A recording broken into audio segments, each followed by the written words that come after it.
Amen. Amen. Yes, ashimwe cyane. Praise Jesus. Turi kumwe?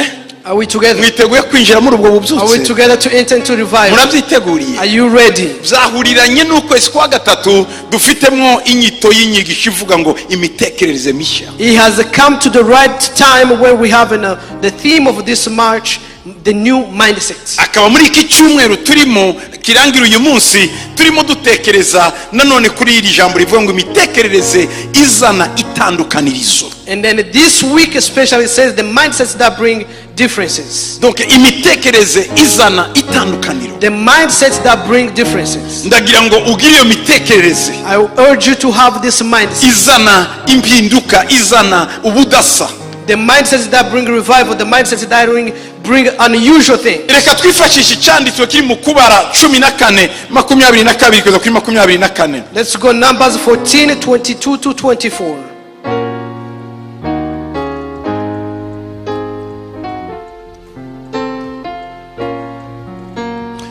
Kuko abo bantu bose babonye icyubahiro cyanjye n'ubwiza bwanjye n'ibimenyetso nakoreye muri Egiputa no mu butayu bakangerageza ibi bihe uko ari 10 ntibanyumvire. Because all these men who have seen my glory and the signs which I did in Egypt in the wilderness and have put me to the test now these 10 times and have not heeded my voice. Nukuri kibazabona igihugu narahiriye basekuruza ko nzakibaha nta numwe wo mu bansuzuguye uzakibona. They certainly shall not see the land of which I swore their fathers, nor shall any of those who rejected me see it. Keretse vuga ngo keretse. Say but. Subira mu keretse. But umugaragu wanje Kalevu kuko yarafite undi mutima vuga ngo undi mutima. Say different spirits.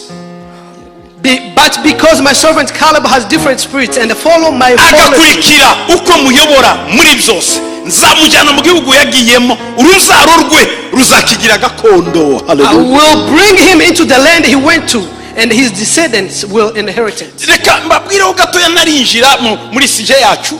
Let me tell you before we go to the theme. Abisirayeli bavuye muri Egiputa bavanywemo n'imbaraga z'Imana ikoresheje Mose. The Israelites depart from Egypt of bondage with the power from Moses. Mose yavuganaga n'Imana ibyo avuganya n'Imana kabikora Abisirayeli bakabona itandukanirizo. Moses will have a conversation, will speak to God, and then what God has spoke to me, the Israelites will see the differences. Bamaze kwambuka inyanja itukura, after they cross the Red Sea, batinze mu butayu ho gatoya. They spent so many days in the wilderness. Batangira kuruha no gutuka Mose n'Imana. They started insulting Moses and God. Imana yavuga ati God said okay. Sinshobora kwinjirana namwe mu masezerano mashya mugifite umutima. God said I cannot go with you into the promised land with still the same heart. Reka nongere subire mwaka. Let me repeat this. Hari igihe umuntu yibaza ngo kuki amasezerano nje yatinze. People will ask themselves why my promise has taken so long. Hari amasezerano amwe Imana itemera ko yageramo ugifite uwo mutima. There are some promises that God will not allow you to get into it until you have a different heart. Kuko vino nshya imenagura imifuka ishaje. Because new wine will break the new cycles, the wine skin. No, old. The old, new. The old wine skin will break the old wine skin. Bivuga iki? Which means umutobe mushya. The new wine, ariyo Kanani, which is Canaan, ntiwawushira mu mifuko ishaje. You cannot put them in the same old wine skin. Ariyo masezerano y'Imana. Which is the promises of God. Ariwo mutima wawe. Which is your heart. Umutima wawe, your heart, ni container, ni igikoresho. It's a container. Imana isukamo amasezerano yayo. Which God pour his promises. Iyo umutima wanduye, when your heart is defiled, when your heart is defiled, that you have a sorrow into it, which has a bitterness, which has so many things. The holy of God, he cannot pour into the bitter things. Imana ishifuza gukora replacement kuramplace umutima. God will replace the heart. Hanyuma ukagira umutima mushya. So you have a new heart. Imitekerereze mishya. New mindset. Nayo igasukamo rero ibyayo bishya. And then he will pour new wine. Ibyayo bishya. The new things of his. Imana birayigora. God God is so difficult for him kuzuriza amasezerano mu mutima ushaririye, to fulfill his promises into bitter hearts. ab'Imana yari ijyanye i Kanani When God was taking them to Canaan, bagombaga kugira amashusha, they expectation still have to have expectation n'umutima mwiza and new heart, good wo heart. kwinjira mu kindi gihugu gishya. So to enter the good land, the good promised niyo land. mpamvu Imana yemeye ko bagira imyaka 40 kugira ngo igende yelimina, ibakuraho abazinjira i Kanani bazabe bafite umutima mushya ujyanye n'amasezerano mashya. That's why God will allow them to have spent 40 years in the wilderness. He will illuminate those who had bitter hearts until they require those who are fresh hearts, new hearts. They'll enter Canaan. kugira amasezerano ntibihagije, To have a promises is not enough. ariko kugira umutima mushya bituma amasezerano yihuta. But to have a new heart, a new mindset will require you acceleration into the promises. ibi bivuzwe mu ijambo. This is what has spoken. Imana ibwira Mose God has spoken to Moses. ngo aba bantu bose babonye ibyo nakoze mu Giputa, All these have seen what I have done in Egypt. babona ibyo nabakoreye ku nyanja itukura, I have seen what I done in the Red Sea. babona ibimenyetso nakoreyeyo They seen the miracle I performed muri Egiputa in Egypt, no mu butayu, in the wilderness. ngo barangije baransuzugura. Then they put me on a test. Ntibansuzuguye rimwe, They did not only si once, kabiri, not twice, inshuro 10. 10 times. abo nagiriye neza The one I did good to them, mbahaye isezerano ryo kujya i Kanani, that I promised them to go to Canaan. none baraneguriza izuru baransuzugura. Now they put me to test. ati aba bantu These people, ngo nkubwire Mose hear to me, ngo Moses. ndakurahiye I swear, ntibazajyayo, they will not enter the ntibazinjira i Kanani. They cannot inherit nubwo Canaan. imigambi yanjye Even though my promise kwari ukubageza mu masezerano, to usher them into Canaan, mu gihugu cy'amasezerano, into promised land. ariko imitima bafite By the heart they have, ntibabana n'amasezerano they yanjye. cannot dwell with the same ngiye promise. kubakuraho. I'm about to iyo eliminate them. witambitse When you mu stand mugambi w'Imana to the plan of God, ukitambika mu masezerano, you become a block. irakwica, God will kill you. irakwica God will deal with you kugira ngo abandi babone uko so bakomeza. others can continue. tuzitambika mu masezerano y'Imana, You cannot be a block. Imana ikureke, And then God hari allows. abandi bagomba kugerayo. There's people who need to cross ba over. Kalebu, The ba Caleb, Yoshua, bari bafite umutima muzima, they had a good heart, ariko bari bagiye kuzwa i Kanani but they were about to stop to enter. n'abanungunikaji, Those who are bitter hearts, abantu birirwa bavugavuga, the people who just to abantu gossip, b'amagambo those who gossip, bagateranya, the people who bring Indashima. jealousy,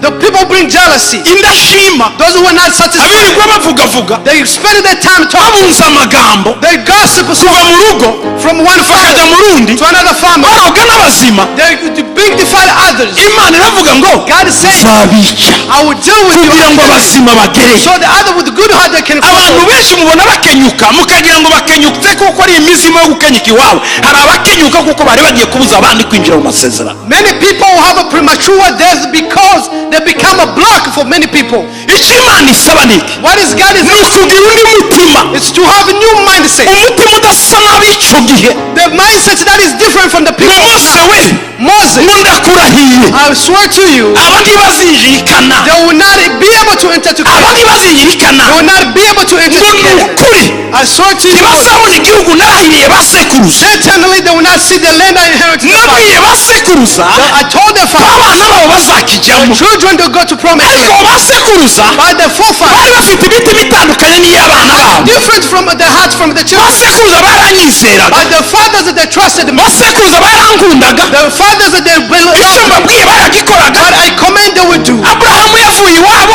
Abraham left the ajya ahantu atazi, He went where he icyo doesn't know. mubwiye akagikora. What I command he do. ndangije ndamubwira ngo Then I told him, ngo abana bawe, your children, abuzukuru bawe, your four children, urubyaro rwawe your descendants, ruzajya muri icyo gihugu. they inherited the land. batariko noneho But now, uwasinye niwe usinyura, those who signed the one who uwabivuze ni wowe wisubiraho, is the one who said he kuko vetoed. abana batameze nka ba se, Because the children are not like fathers. badakurikiza inzira za ba se. Not follow them like fathers. aba bantu These people bafite iyi mitima, who has this heart, ngo ndirahiye certainly, ibyo nabwiye ba sekuruza, what I saw to their ngo father, nta n'umwe mu basuzuguye. Imana akoresha ijambo gusuzugura, no share of them rejected me. ngo uzakibona, They should inherit it. ngo keretse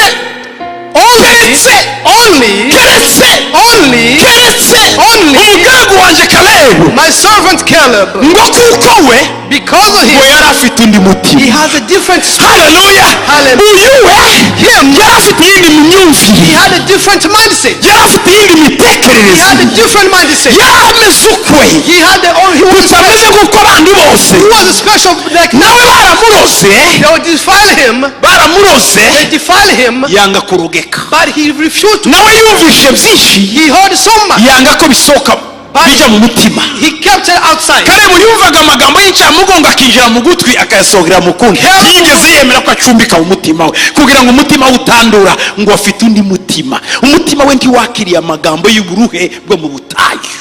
Caleb would guard his heart. Muranyumva neza?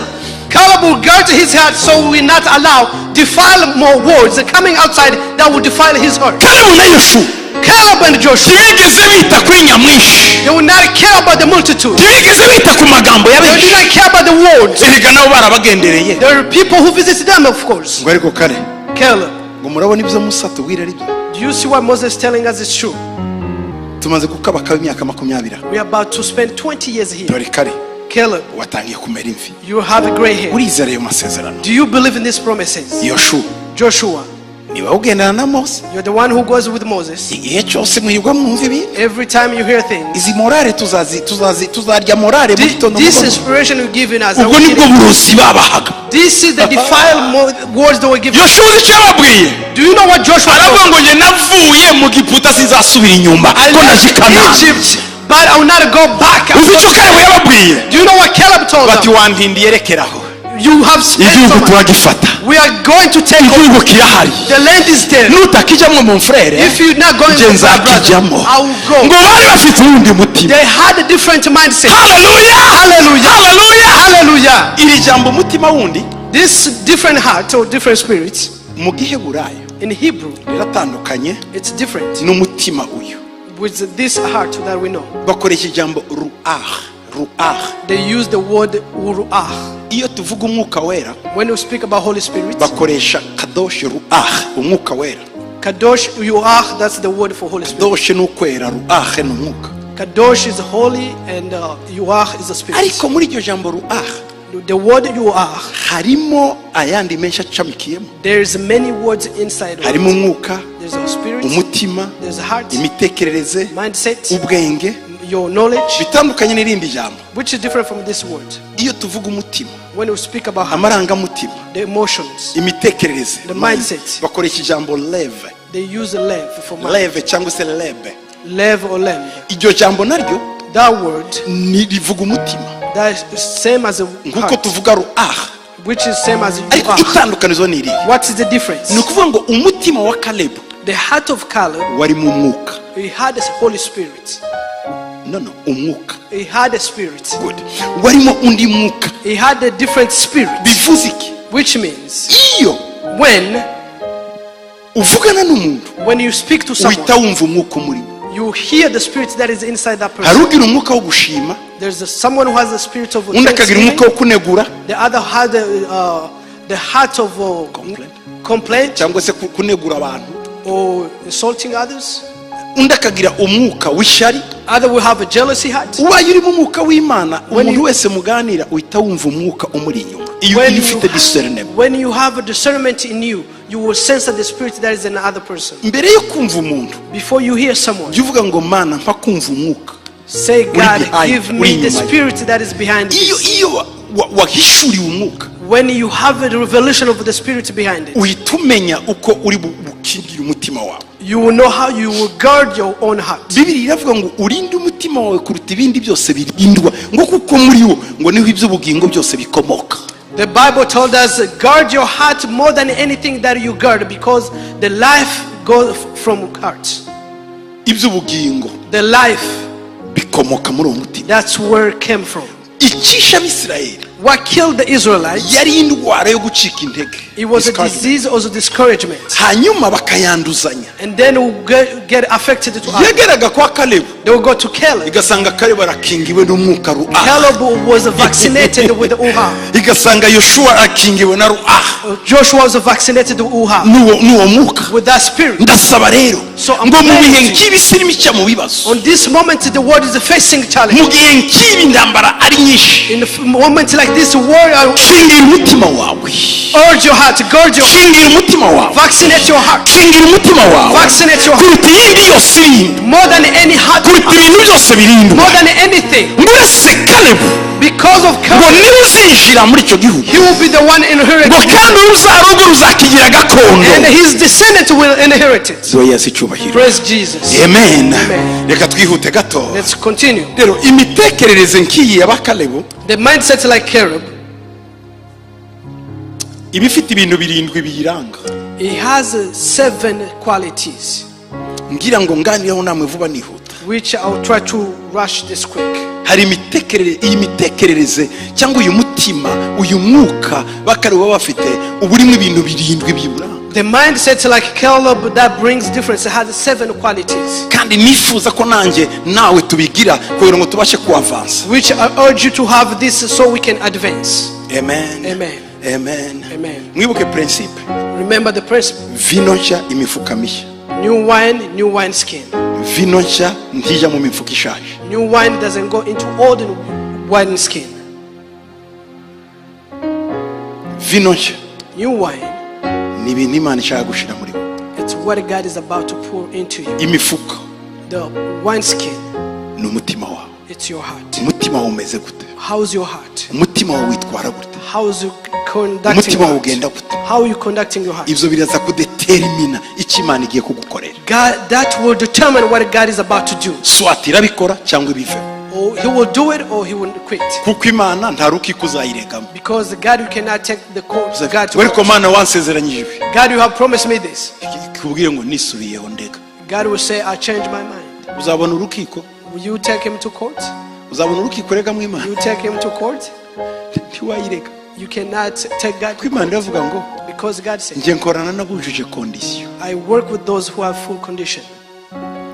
Praise the Lord. Praise the Lord. Rero imitekerereze iza n'itandukanirizo ifite ibintu birindwi biyiranga. Teme yacu ni imitekerereze ifite itandukanirizo. Mwibuke.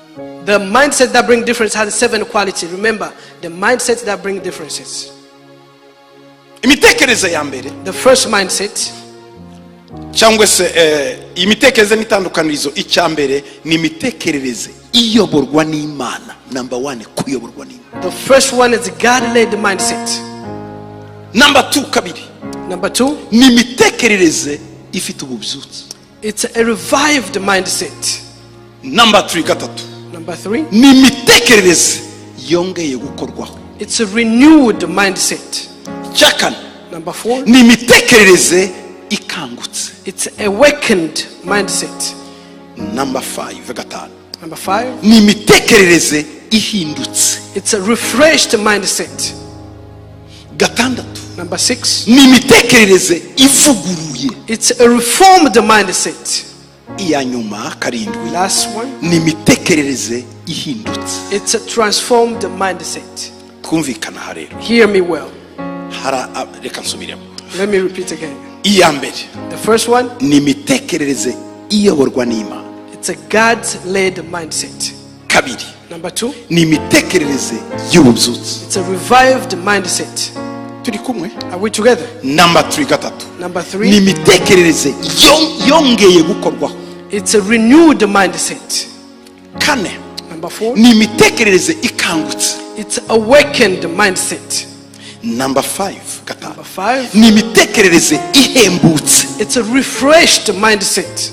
Gatandatu Number 6, ni imitekerereze ivuguruye. it's a reformed mindset.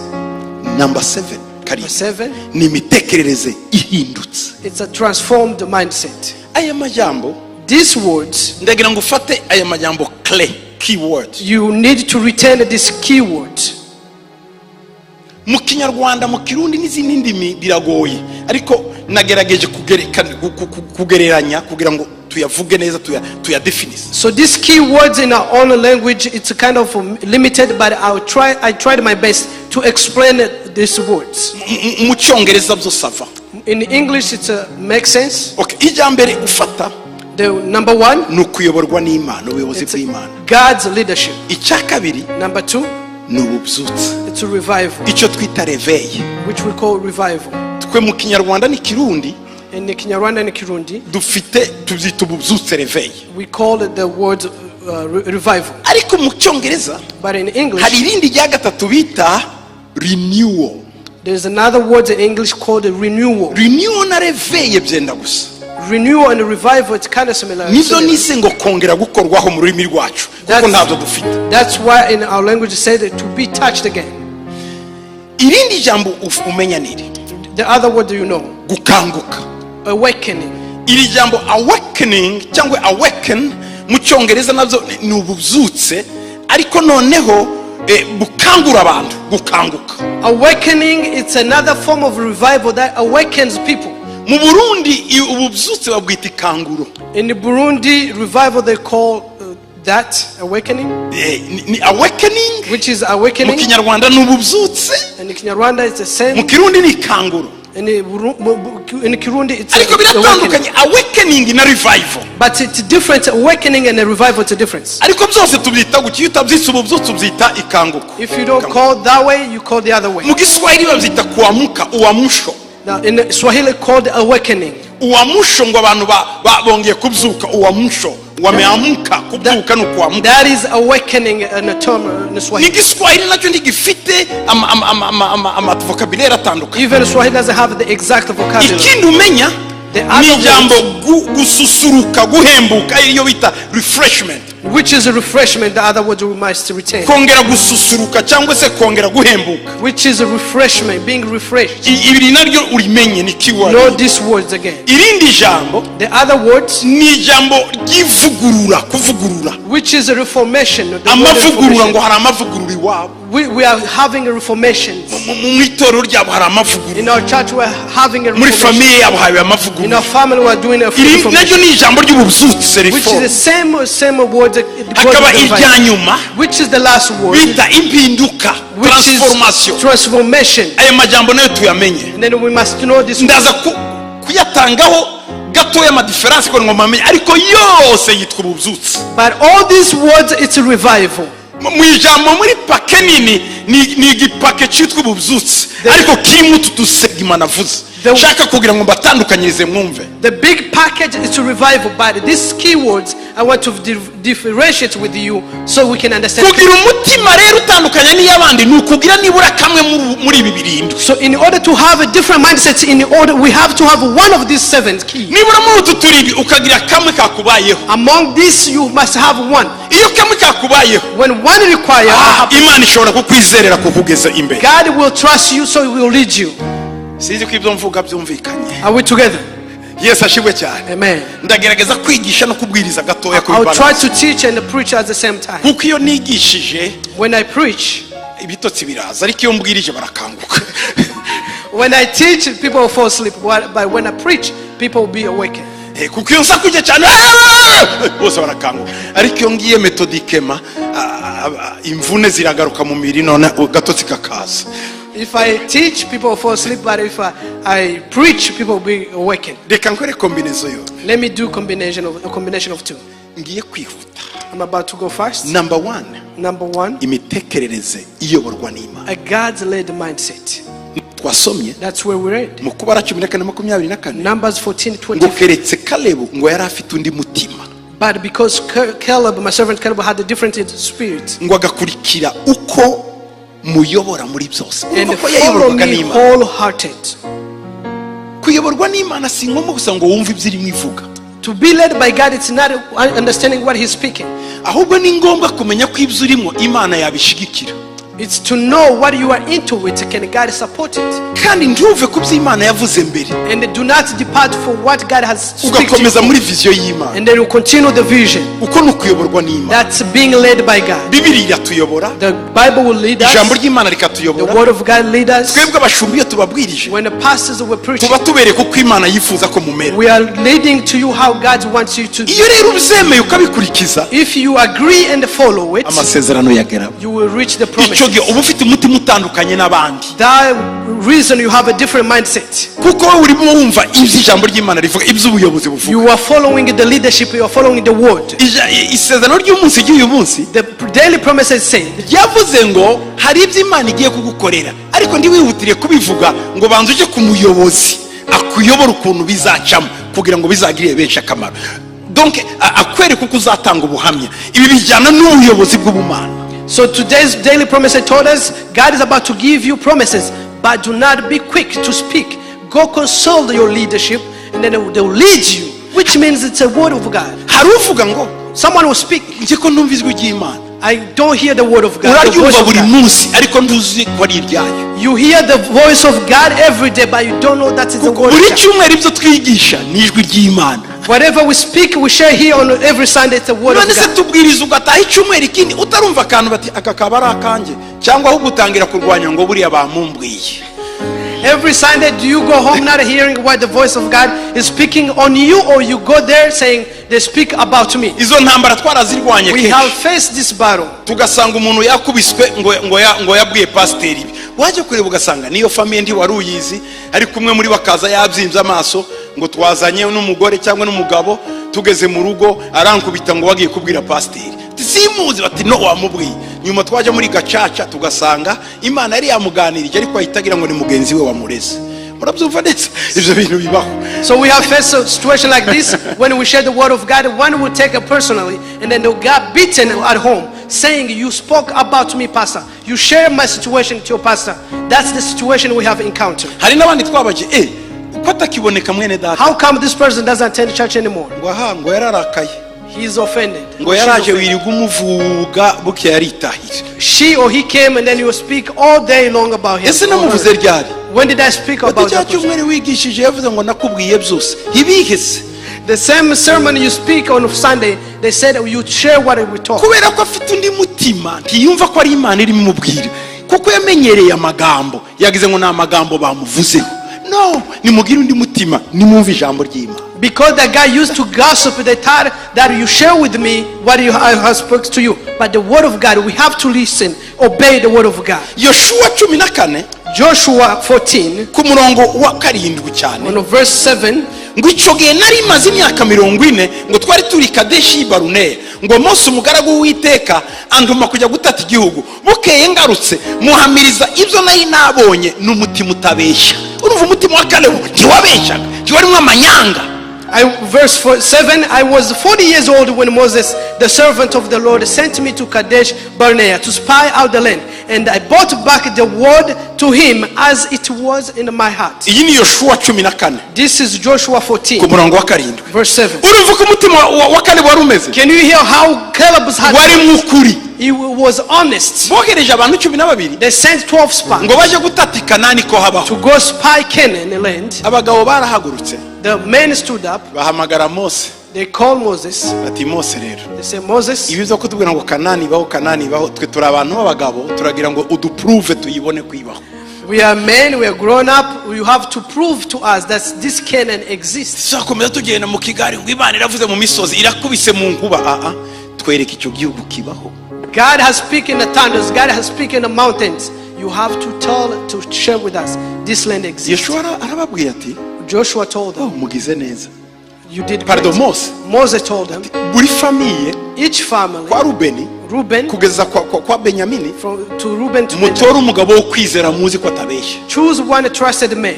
Hanyuma And then 12 12 people ewa turabasengera, will pray over them. bagende ari abamaneko, They will go as spies. bazenguruka igihugu They will go spy kuva mu the land. majyaruguru kugera mu majyepfo, From the north to the south. baze batubwire ko kibaho cyangwa And then they'll tell us if the land exists or not. They They said, you did great.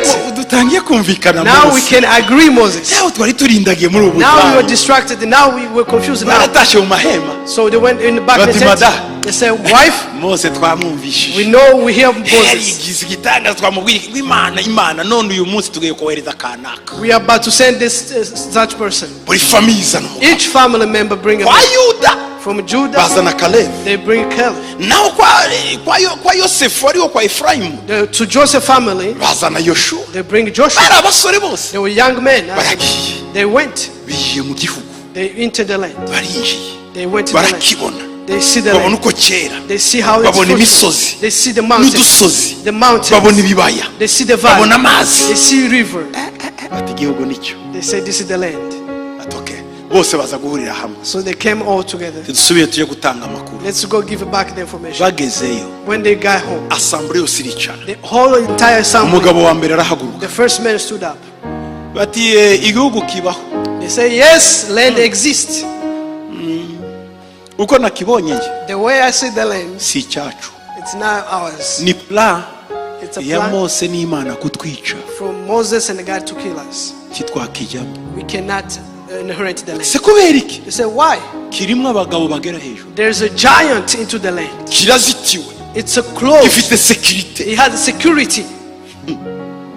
uretse kutwicira muri ubu butayu nta kintu Instead of killing us here in this wilderness, there is no. undi bati nunganira ko byavuze The other one, I'll add to that. bati wowe hagiye ndiwabonye And then let's go. bati njye narebye abo bagabo I saw the giant, the mbona man. bagiye kumfata ameze They nk'indi were about to catch me like a grasshopper. kisenene ngo Like banje a grasshopper. bati nakijijwe n'amaguru yanjye I ran fast. bazaturya gutya tureba They will vow us. undi arahagurutse And then the other one stood up. bati mwe mwabibonye se Did you see that? bati ni igihugu cy'amabuye ageretse ku yandi It's a land with the stone, rocks. utangira kuzenguruka munsi bakurebera hejuru bakaguseka You try to go, they will see you from above. ntidushobora kucinjira We cannot enter the Ni land. ibinyoma. It's a lie. undi arahagurutse The other one stood up. bati mwe ntimwabonye You didn't see. bati nabonye umuntu w'ikirenge gifite amano 12 I saw a man with the 12 toes. undi yari afite intoki zifite indegeya esheshatu The other one has a 6 finger. ni umuntu yateruraga ikibuye kingana gutya He took namubona up a rock. bati twebwe abagabo 20 twagiterura 20 men of Israel, we cannot lift that. bafata ikibuye kingana gutya nagihondagura abana n'abagore barashira If we throw the rock on the men and women, they will die. uwa gatandatu agiye kwa The 6, iterero timurekera the bati igihugu turakibonye we see turashize the land, we are dying. bafashe amabuye ati mwice mose n'abandi Let's bose kill Moses and the mose niki mwatuzaniye This is what you're running out abandi here. bati bababeshe nta gihugu kibaho They lied to you, there is no land. kare barahaguruka Caleb stood up. bati no mwihangane Be patient, be abo patient.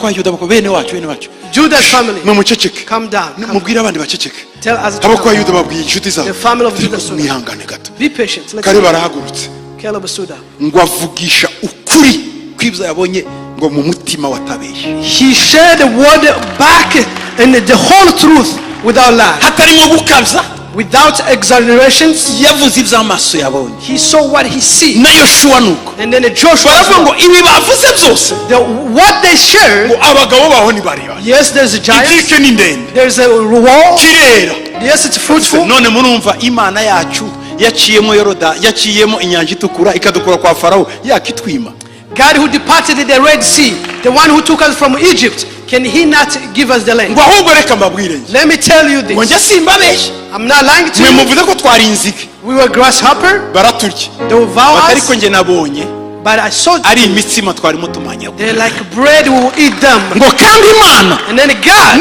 nitwishimira if He's pleased, irakiduha He will give us nimureke the land. amanyanga Don't go into the bashaka kwica Kalebu They're about to stone Caleb. ariko abantu barumva kamere But people hear him. imana uwo munsi irahaguruka And then God is ngo mose we Moses. ngo Kalebu ko avugishije umutima we Since Caleb spoke with the akaba whole afite heart, umutima utandukanye he n'abantu has a different heart. ngo we igice cyose yakoreyemo iperereza The entire land that he ngo spies, ndahamuhaye I gave it to him n'abana be and his children. muze aho hantu Do you know the ni children? heburoni It's a Hebron. niho aburahamu yashikiye That's where Abraham went. niho marayika yavuganiye nawe mu ihema na That's sara where the angel visited Sarah. n'uyu munsi Even niho today. aburahamu ahambye That's where na sara married and na isaka And Isaac. na yakobo And Jacob. na leya And the- bose bari aho That's where they built. bahambwe i heburoni They're in the Hebron. niho yahawe kalebu That's where he was inherited. aho sekuruza aburahamu yagiye That's the forefather. nugira umutima If you utandukanye have a different mindset, umutima uyoborwa n'imana a mindset that led by God, n'abana bawe bazarya ubutunzi uzabasiga even your children will inherit. bazinjira muri ayo They masezerano will enter the land. rekeraho Stop there gukabya mu mutima to exaggerate in your heart. rekeraho Stop there inkuru kuyishusha to exaggerate the no kurikira amasezerano y'imana Follow God's land. fuata neno la Mungu Follow God's word. alilosema kwa What He has spoke on you. usi Do not be discouraged. kaza mbele Keep tu. going. Ukaribu about to reach kufiki ahadi Your promised yako. land. Donc wewe kaza amaso yawe imbere reka kumva. Get focused. Let your eyes be focused. Gira umutima uyoborwa n'Imana. Have a God-led Mu heart. ijambo mindset. ryayo. When His Muzo words. tuvuga. In what Mwese mwumva ijwi ry'Imana. all of you hear the voice of God. Ariko siko bose bashaka kumenya ko ari iryayo. But many of you, they don't know that is God speaking. Imana iravuga. God speaks. Amen. Amen. Reka ndekera aho ngaho. Kubara 32. Numbers 32, 11. verse 11. Dore ko Imana yavuze. This is what God has said. Kubara 32. Numbers 32:11. Ngo nukuri ntihazagira uwo mu bagabo bavuye muri Egiputa bamaze imyaka 20 bavutse cyangwa isaga uzabona igihugu narahiye Aburahamu, Isaka na Yakobo ko nzakiba kuko badakurikira uko mbayobora muri byose. Surely none of the men who came up from Egypt from 20 years of old and above shall see the land which I swore to Abraham, Isaac and Jacob, because they have not wholly followed me. 20 years and old and above. Abantu ba 20 years na above Imana ndiba trustinga cyane.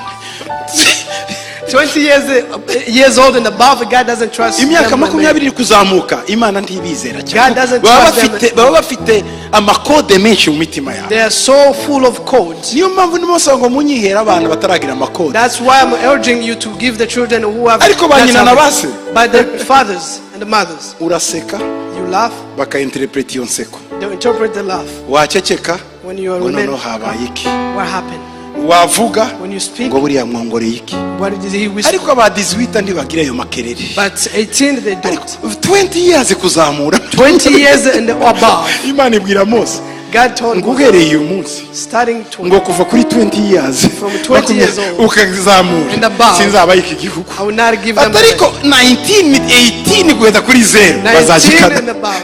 Nimunyihera ba 18 kumanura naho aba 20 years baragoye. Give me 18 and below, because the other ones are stubborn. Erega tuze twemera ko tugoye. We have to agree that we are very stubborn.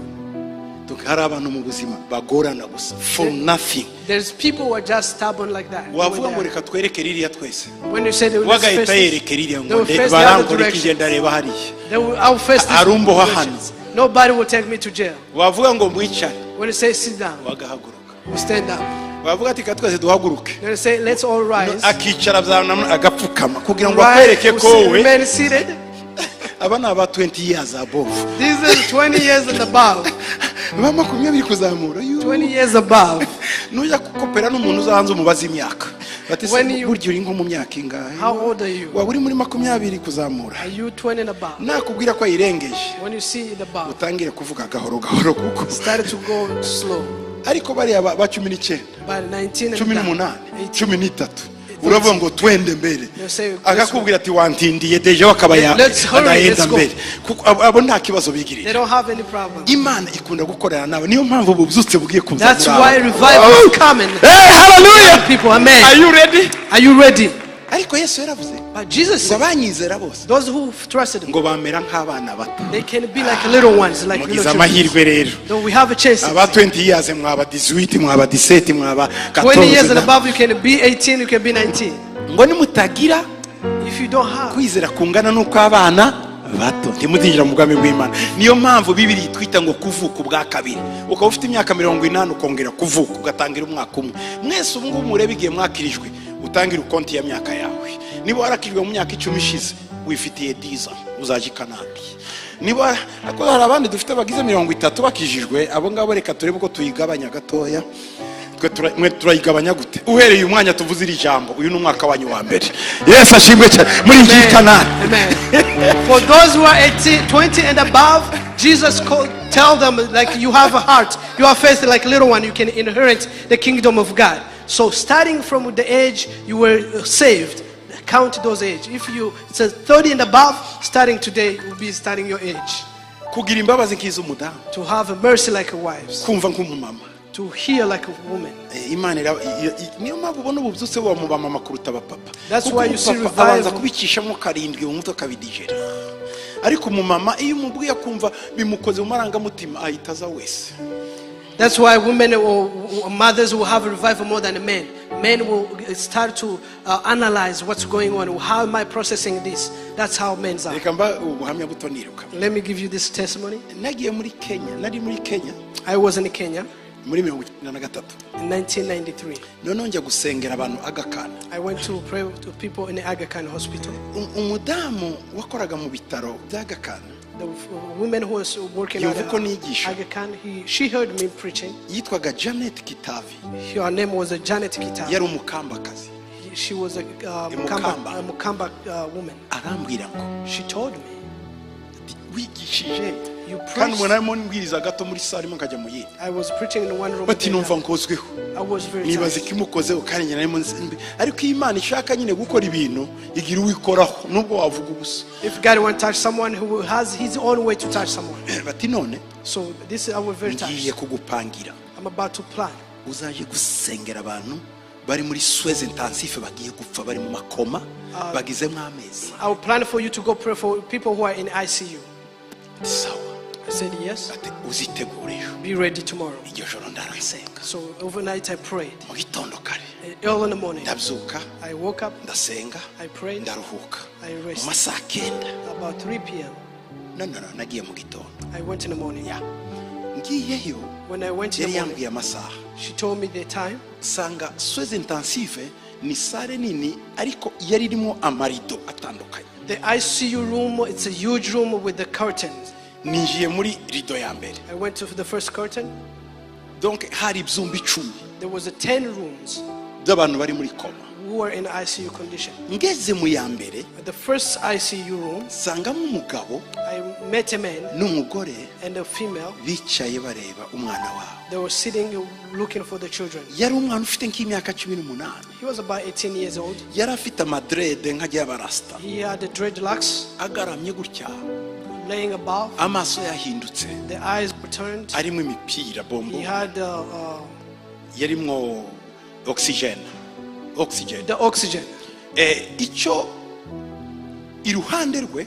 Beside him. Hari agatablo. There was a wall. A screen that shows uko umutima ugenda umanuka ugiye gukika. As the heart goes slow until ise uwo mwana the father of the son yari umuganga ukomeye kandi akaba doctor akaba umuprofessor. He was a doctor and he was a professor. Na nyina yari aho. And the mother was there. Nyina yunamye. The mother was down. Professor areba. And the professor was looking. Noneho ndinjiye gato. Then I entered the room. Barandeba. They look at me. Ariko babona inyuma yanjye hari wa mu infirmier Janet Kitavi. They see a nurse behind me. Bagira ngo byenda nanjye ndi umuganga They thought maybe I'm a doctor. Nari mfite ka Bibiliya. I had my own Bible. Ndababaza. And then I asked them, ese byabagora nsengeye umwana hari is it okay if I pray over your children? Umugabo arambwira ngo no. The man told me no. Ukandi sohoka.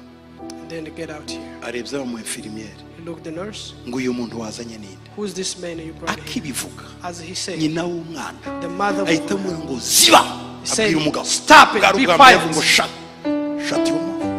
Be quiet. Uceceka. Be quiet, the mother said. Professor bw'ibiki. You are professor. What kind of professor are you? Umwana agiye gupfa. The son is about to die. Wizi biki. What have you learned? None abantu barashaka kumusengera uranze. And then people that are about to pray over him. Nabonye umugore yarameze nk'intare. She was very furious. Ahita amubwira ngo soka. She told the husband, get out. Muinjilisti muvuga butumwa. The preacher, sengera umwana wawe. Pray over my son. Bati reba. Look. Bati nureba uyu you see the monitor. Uyu mukumanuka. You see the monitor going down. Hasigaye gato nugera. When this reach here, umutima urahagarara. And then the heart was. None kora ngo ntumusengere. Then you're saying not to pray. Musengere. Pray over him. Ndavuga none muri aya makere ndasenga ndemana. I said, how am I going to pray into this? Ngira ikibazo cya mbere. The first nisenga ntakire umugabo ari cy'umugore. If I pray the son would die healed, the husband will kill the wife. Nicyo kibazo nagize. That's the first in the mind came. ndavuga ngo Mana niba utari ufite na gahunda yo kumukiza abone mu mutima mukize kugira ngo umugore abone atahira. I said, God, if you didn't have intention to heal this young man, heal him so the woman. Umugabo ararakara cyane. The husband was very furious. Janet kitaba bibonye arihungira aragenda bataja kumurega. When the nurse saw that, she was away. She ran Sigarana away. n'undi musore muto nagendanaga nawe. I left with a young man who helped me. Ndamubwira ngo we hagarara mu mirambizo hariya ku maguru. I told him to stay back Njya ku there. mutwe w'uwo mwana. And then I went to the top Donc bed. amaso yari yabirindutse. So the eyes were turned. Ari mu bizuma. And then he was in a Mukora. machine. I touched him. Ndasenga. And then I prayed. Ndavuga ngo bugingo I said, life, garuka come back. mu izina rya Yesu. In Jesus' name. Nkimara kuvuga gutyo As I spoke that, ibyuma birasakuza ngo the machine make noise. ngira ngo hari aho nkoze. I thought maybe I touched somewhere. Ndahumura n'ubwoba kuko bari bankanze deja. I opened the eyes because I was very Nari mfite ikibazo. I had a problem. Umwana amaso aragaruka. The eyes Atera turned to amaguru. normal. Then he stretched. Arwana kubikuramo. He was fighting. Arabwira ngo mama He said, my mother, aha ndi nihe where am mumpa I? icyo kurya. Give me some. Hallelujah Hallelujah. hallelujah Hallelujah. uwo mwanya That se time, azumva ari hanze the father aza heard. yiruka He came running. abona umwana we He saw his kuko ari son umudoktere because he was a doctor. amukuyemo ibyuma. He took out the Umwana machine. aricaye The son stood aravuga up. ngo mumpa icyo kurya ndashonje. And then he said, feed me, I'm Numva hungry. umwuka urambuye ngo vaho jya mu kindi cyumba. And then the Holy Spirit said, Sarambwira ati ntugende the daddy said, no, ngo do ngiyi not go. ikarita yanjye de visite. This is my visit. Imana irambwira ngo ntuyifate. My God told me Ndagira mu to not kindi take the cyumba. visitor. I went to the Yesu ashimwe cyane. Praise Jesus. Uzi icyo mbivugiye niki? Why am I Uyu saying mumama this? yari afite umutima utandukanye.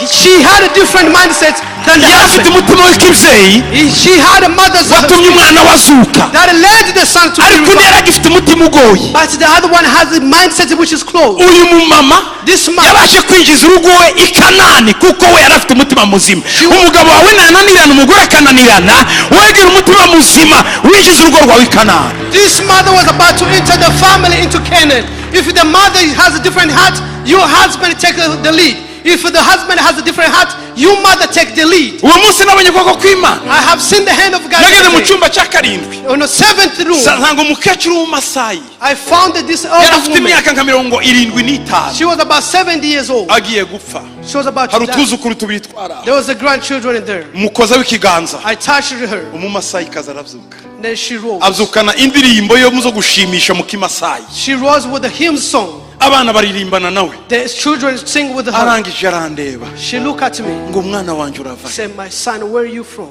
Akivugana nanjye. When I spoke, Umwuka urambwira ngo jya mu kindi cyumba. the spirit told me, Narimo leave. niruka. I was Nageze running mu cyumba cya 10. on the 10th room. Sanga opitari imaze kumenya ko bose babyutse. The entire staff didn't know that someone is Biba raising. uwa 10 wari usigaye baramwirukankana. They stole the 10th individual. Niruka inyuma yabo kugira ngo mukoreho. I followed them. Abainfirmieri bamwirukankana. The nurse were Barije lying. muri asanseri irafunga. Then they went into elevator closed. Janet Kitavuza kumbwira ko yageze hejuru arapfa. And then Janet Kitavi told me when they reached the Uwo munsi floor, inama irakorwa muri Agakani ngo banyirukane sinzagaruke. then the Aga Khan hospital, they said, do not allow that man to come back again. Ngo kuko ngo kuva nahagera business yaramanutse. Because since I arrived to this hospital, there has Reka mbabwire bene shut data. down. Nimugira umutima If you have a heart utandukanye n'iy'abandi, which is different, utarimo iyo mitekerereze which n'imikorere, has a different mindset, muzabona ibitangaza you will see the by'Imana. miracle of God. Hey, hallelujah. Hallelujah. Hallelujah. Hallelujah. Hey, Hey, ubu byutse niki? what is a revival? Kongera gukorwaho niki? What is being touched again? Gukanguka niki? Revive, Guhembuka niki? refreshment is Ivugurura niki? reformation, Impinduka niki? transformation. Ibi bintu ko ari 10, ko ari These seven bitandatu, things, these seven things, ibi bitandatu these six, bifite ku bitandukanye. there's a differences. Imitekerereze y'ububyutse niki? A revived mindset. Titwayivuga gatoya mbabwire gusa ububyutse niki. Let me share with you what is a revival. Abarimo munkurikira mwese mwumva ijambo ububyutse niki? All those who are following me hear this word, revival. Twe byose bibaye tubyita ububyutse ngo hari ububyutse hari yari ububyutse ariko bigiye bitandukana mu magambo. Everything that we call it revival, but there's a differences. Ububyutse buvugwa igihe Imana irekuye igikorwa cyayo cy'ubuntu kikagaragaza imbaraga zayo, imbabazi zayo no kubaha kwayo mu bakizwa mu bemera. Revival is when God releases a special work of grace that reveal his power, his mercy, and the presence among believers. Mu magambo magufi, In the word, in short words, abapagani ntibagira ububyutse. the pagan or non-believer, they don't have revival. ububyutse buza mu bakristo. Revival only come on believers. No, kuko ijambo revival Because of the word revival, rirasobanuka ngo ni ukugarurirwa ubuzima. it's to regain a life. Nabigeze kubugira It's those who had a life before, noneho bakabugarurirwa, and then they regain a life cyangwa again. se kugarurirwa umutimanama, Or consciousness, cyangwa se kuzuka, or back to life, cyangwa se guhembuka. or restoration. Ubwo nibwo bubyutse. That's a revival. Ububyutse ni iki muri So make? what is a revival? Ni igihe Imana imanuye ubuntu bwayo, It's when God releases mercy. hagatangira kuba ibintu There is bitandukanye, extraordinary work that abantu bakabyuka, people will be awakened. mukabona ari icyo Imana imikora. There is God Ubu works. bubyutse rero This revival, bushobora kugira iminsi, it can last longer, ibyumweru, weeks, ukwezi, months, imyaka. years. Uko bigenda bigira iminsi itandukanye niho hagenda habonekamo turiya tundi gukanguka kugira gute nibyo ndashaka kubabwira. So as the revival lasts longer, that's when we see this other keyword that we mentioned. Bivuze ngo Which means ububyutse ni terime rusange revival is a common word Imana ikora ku bantu, that God releases special work ariko bishobora gufata iminsi mike, that can last a few days, bishobora gufata amezi, that can last months, bishobora gufata imyaka. that can last years. Uko bigenda bitinda As it lasts niko longer, ububyutse bugenda bugira ayandi mazina. that's how that revival will have more words. Iyo ari icyumweru, If it's 1 iyo ari week, ukwezi, if it's 1 month, iyo ari umwaka, if it's 1 year, bigenda bigira utuzina it dutandukanye. has a different term. Muranyumvira? Are we together? Ariko byose byitwa ububyutse. But in general, that's a revival. Ububyutse rero Revival buzana inyota yo gusenga, guhatwa mu mutima kwitabira gukorera Imana, bikamanuka mu itorero no hanze y'itorero. Revival or reviving or restoration of the presence of God, returning to his people in order that his presence lived in the ministry, thus affecting every part of life in the church in a corporate or collective manner. Oh, sorry. Nukugaruka ko kubaho kw'Imana mu bwoko bwayo. Yes. It's a reviving or restoration. Noneho kubaho kwayo kukaba hagati mu bantu, bityo buri rwego rw'iryo torero muri rusange rugakorwaho, mu bapapa, departement y'abasore, ekodime, abantu bose bakagenda bakorwaho. Ibyo tubyita reveil. So every department will be touched. In a Sunday school, mothers department, youth, they will be touched. That's what we call revival. Inyota yo gusenga ikaza, guhatwa mu mutima kwitabira ibiterane, kuza mu materaniro, bikamanuka mu itorero ndetse bikagera hanze. Iyo usigaye ujya gusenga witotomba wivovota, nta bubyutse ubufite, uba warapfuye. A new desire for prayer, a new urgency to respond to the purpose of God beginning to descend upon people both within and beyond the church wall. If you are murmuring to come to prayer, you means that you not revival. Imitekerereze y'ububyutse ihatira umuntu kwitangira Imana, kuyikorera, kwitabira gahunda y'itorero ndetse na gahunda yo hanze y'itorero.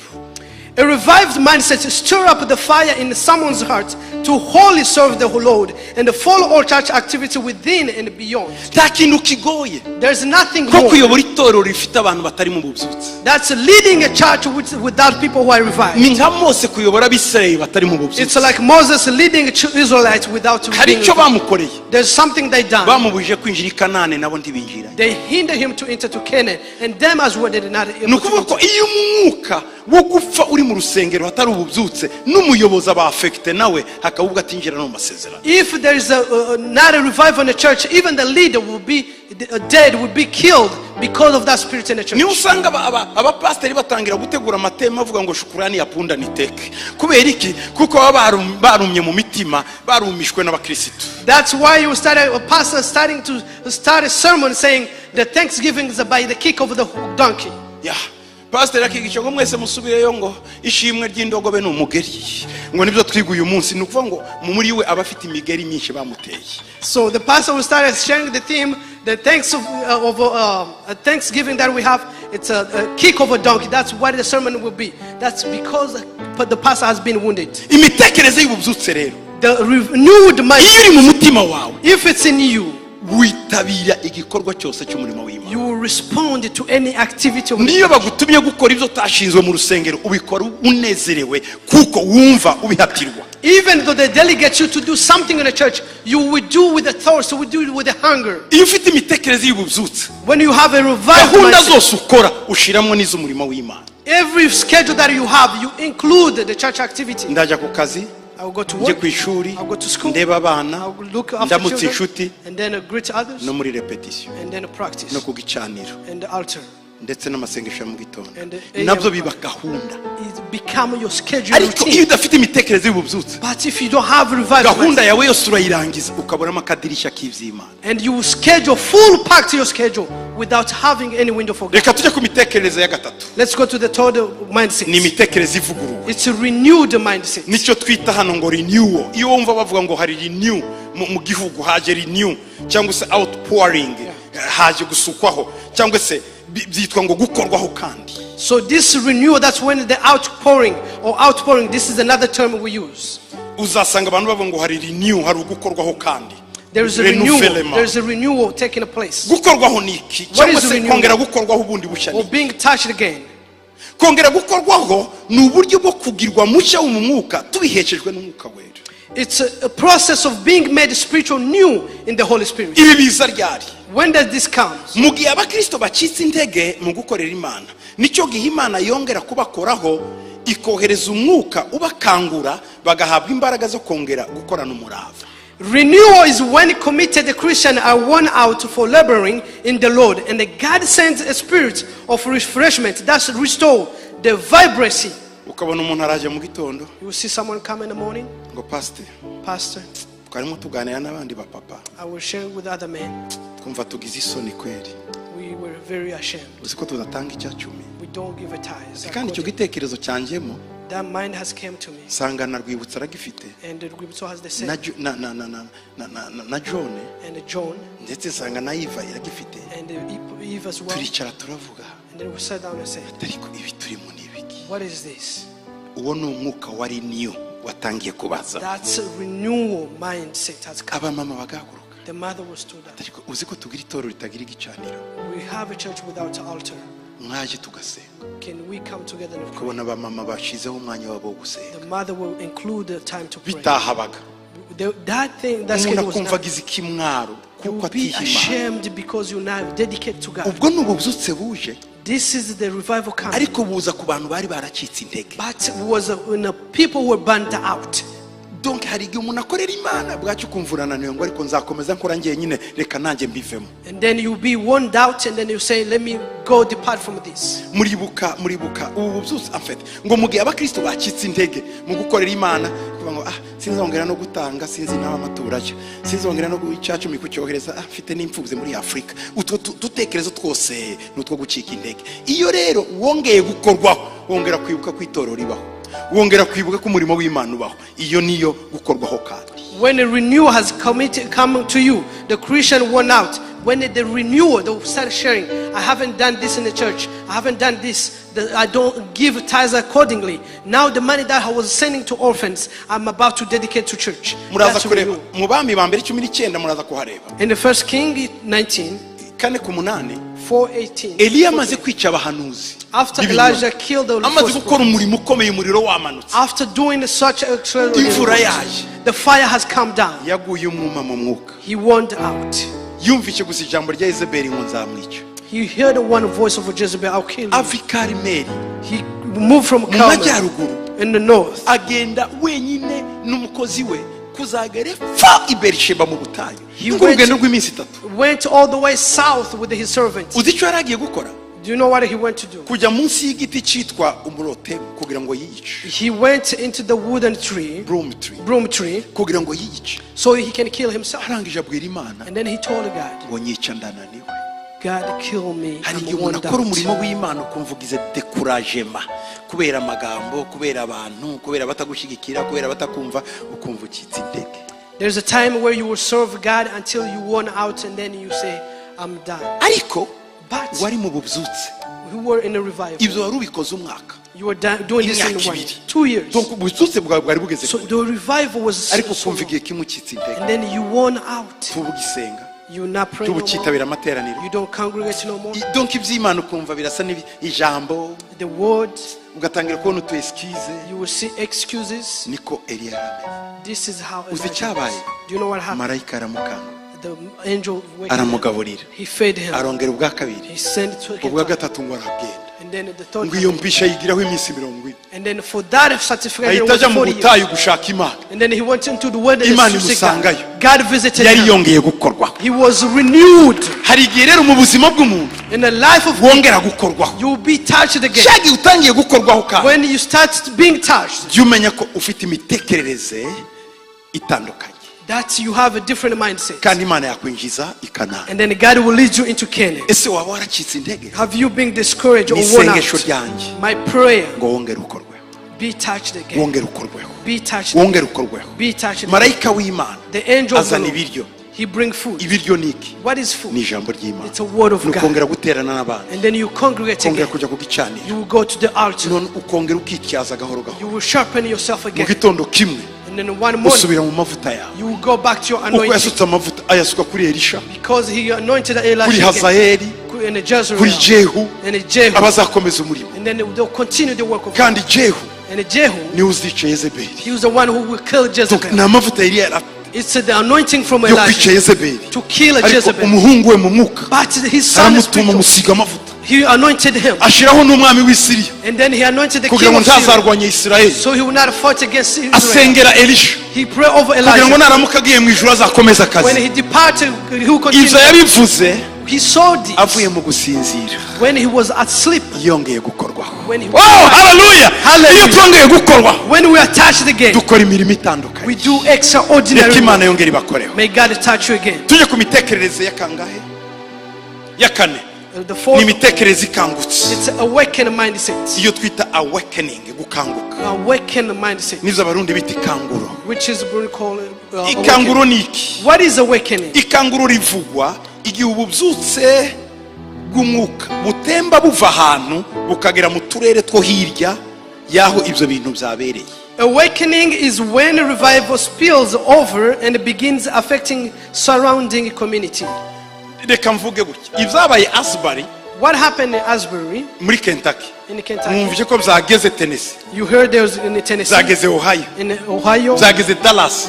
Dallas. iyi niyo bita rero gukanguka, awakening. This is awakening. ni ububyutse It's a revival ariko burimo bwanduza. which is being affecting other umuntu areas. akaba ari aha muri kaminuza hano We can be in a akumva revival. n'abagize inyota nk'iyo aba Asbury bagize kandi batari kumwe. You will feel the same thirst as the Asbury people, even though you're not at the same location. uku niko gukanguka.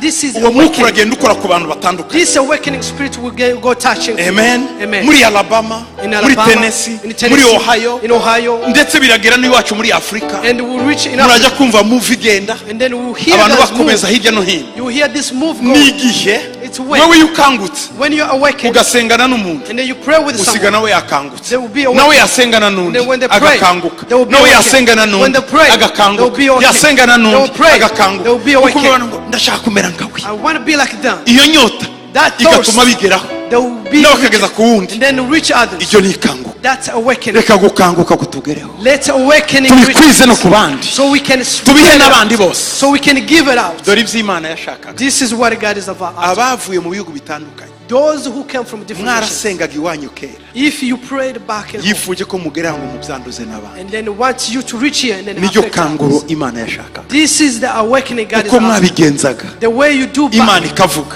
and then God mwongere speaks. mubigenze uko, Do the same. yongere ivuge. God will speak. iyo niyo awakening. This is awakening. awakening. This is awakening. muribuka umugore w'umusamariyakazi, Do you remember the Samaritan woman murahasoma muri Yohana 4, in John 4? yaganiriye na Yesu. She spoke. amaze kuganira na Yesu, As for speaking, umugore akorwaho. she was awakened. Bibiri iravuga ngo The Bible says ngo asiga ikibindi cye, she left the pit. arirukanka mu mudugudu, She went into the city. ngo arababwira ngo She told them mwari mumenyereye ngo ndindaye, that you guys used to know as a person. nakijijwe, I am saved. nahuye na Yesu I have met uwo Jesus, bita Messiah, the Messiah. ntimuzongere kundeba kuriya. Don't like look me as a batese yagukije gute? How did he ngo say? yambwiye ingeso zanjye zose, He told me all my weaknesses. kivugana nawe As I share with numva ko him, inyota yazo I ishize. feel the thirst is bati gone. namwe muramushaka? Do you need him? bati turebe. Let's go. umudugudu wose The uramanutse, entire community, usanze Yesu ku iriba, they reached Jesus. abaje bose All the barakizwa. they were revived. Oya, They said, ngo ibyo wow. umugore yatubwiye nibyo. This woman has shared. aho ni muri Yohana 4, This is John 4. barangije babwira Yesu, They told Jesus. bari baranze kubakira, They refused to ngo accept Yesu we them. Jesus ngo ngwino urari wacu come spend the ukabyara. night to us. Muribuka Yohana avuga ngo tubatwike,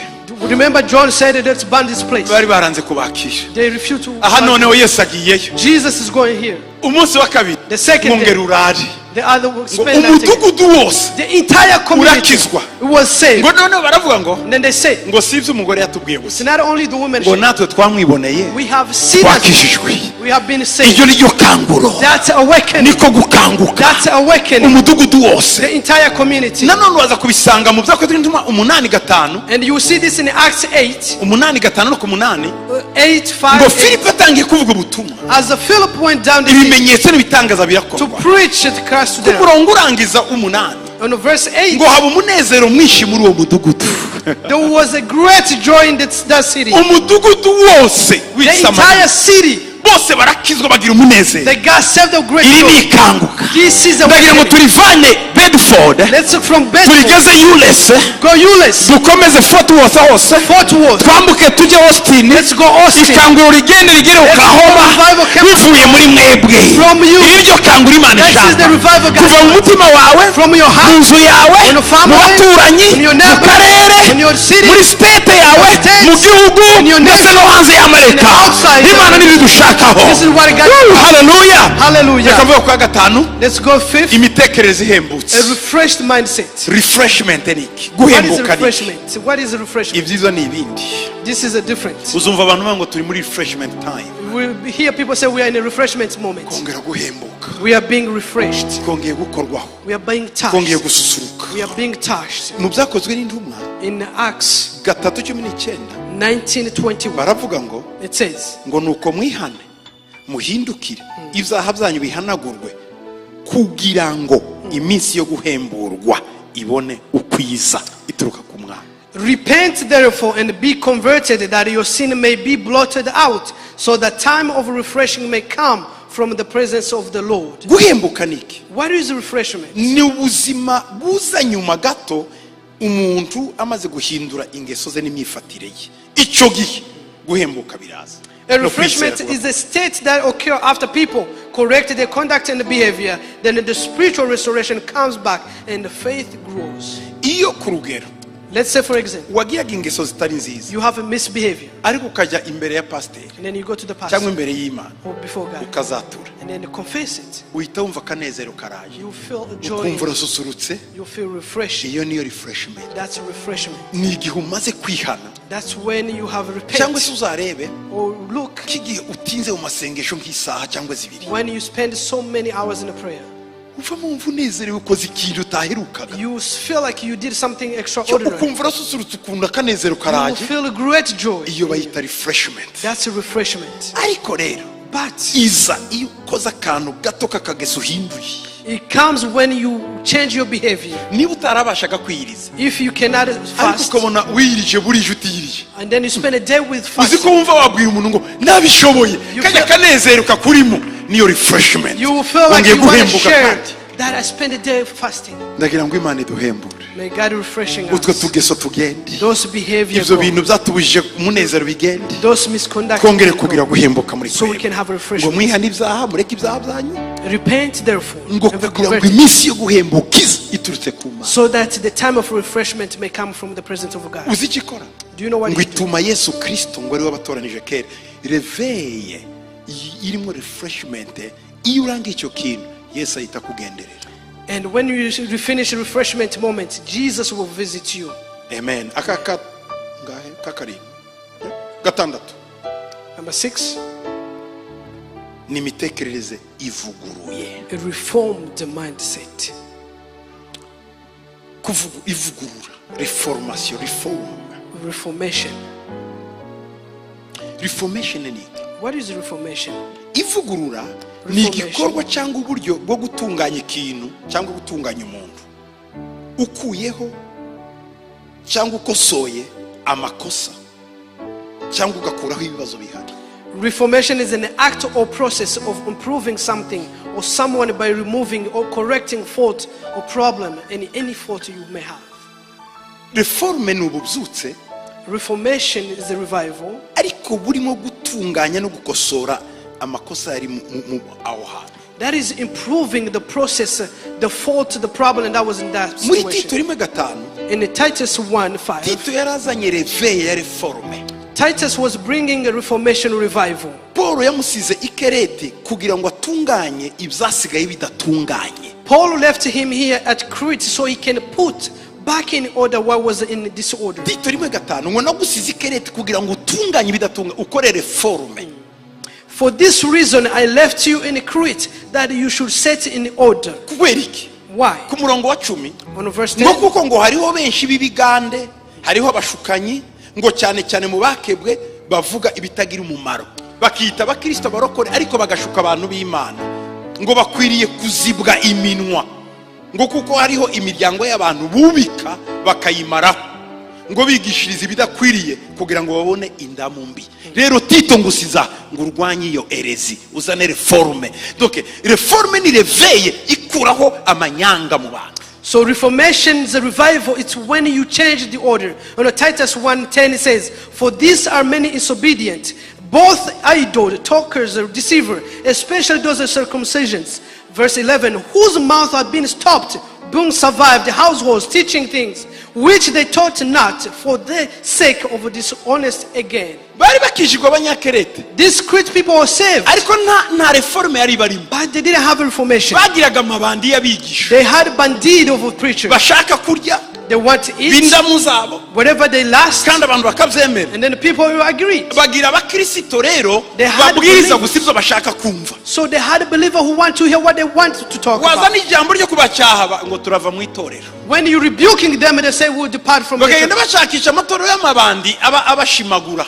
So they'll go different churches of bandits that they preach what they Ngo last. Tito They say, Titus, ngushiza I implanted uzane you reforme, so you can bring reformation. reforme ibintu. Reform in this Uzi place. reforme ikisaba? Do you know what the Ngo reform ni requires? ukuzibza iminwa aba bantu. It's to stop the mouth of these Ku murongo wa people. 12 On verse 12, ngo umwe muri bo w'umuhanuzi wabo wo muri Kerete ngo yaravuze ngo abanyikirete number 1 niki ni abanyabinyoma iteka, icya kabiri ni inyamaswa mbi, icya gatatu ni abanyandambi, icya kane ni abanyabute. Dore abo ngusizemo ngo reform.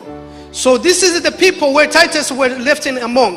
One of them was a prophet of their own, said, Cretans are always liars, evil beasts, and the lazy gluttons. Lazy Gluttons. ibisambo bikunda kuryaho bitahingiye. Donc Lazy gluttons. bati aba nibo barokore dufite Kerete. This is the believer we have. Mu murwe w'ikerete ni kubatera. And in Crete, that's the believer. Tito Titus, ngusiza I left you here. ntuzane réveil, Do not bring revival. zana reforme, Bring reformation. zana reforme. Bring reformation. Ubundi reforme niki? What is reformation? Reforme ni réveil itinze, It's a revival that lasts longer. ariko abantu batabashije furi guhinduka bakeneye kubashiriraho izindi gahunda mu rusengero, akajagari kakava mu nzu y'Imana, abantu kwikora ibyo badakora kandi badahinduka, noneho mugashiraho structure ituma abantu bagendera ku murongo. It's to implement a structure that believer will follows. What that was inappropriate can be taken out, so people can follow the greatest structure. Abazanye ivugurura bose ntibemerwa, baratotezwa.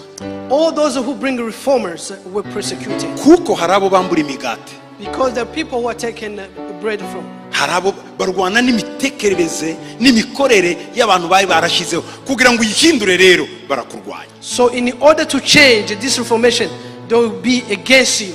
Baravuga hango This is nubwo bashinzwe, ndavuga abazanye reforme muri Kiliziya Katolika. We are talking about the one who bring revival in the Catholic Church. Hari abagabo bahagurutse There's a man who stood up. ngo imikorere ya Kiliziya Katolika si myiza, They said Catholic ritual, they're not good. reka turebe uko tuyihindura. Let's change it. Aho niho ijambo reforme ryakomotse. That's where the word reform came from. Aba bagabo bahagurutse When this man stood up, baba bakoje hagati mu ntozi, they were very, very attacked. baricwa, barirukanwa, abandi bahura n'ibibazo. They were very, very persecuted. Kuko icyo gihe Kiliziya Katolika yari ishigikiwe n'abami. because the Les Catholic empereurs. Church were very supported by emperors. icyo gihe empire y'abaroma yakoranaga na kiliziya. So the Roman Empire were working very closely with the ibyo bintu biba Catholic. ibintu bitangaje cyane. It was a very great kuba wahaguruka ukavuga ngo ibi murimo mukora ntibijyanye n'ijambo ry'Imana wahita gupfumwa. So for you to stand up saying this is not agree with the word of God, you will be persecuted. ariko abagabo barahagurutse But this man stood up. ngo nubwo bashinjwe ko barwanyaga kiliziya bakicwa nabi, batumye abantu benshi batishimira ibikorwa bibi byakorwaga n'abayobozi ba kiliziya gatolika, kandi bari baratumye abantu bagira icyifuzo cyo kugarukira Bibiliya.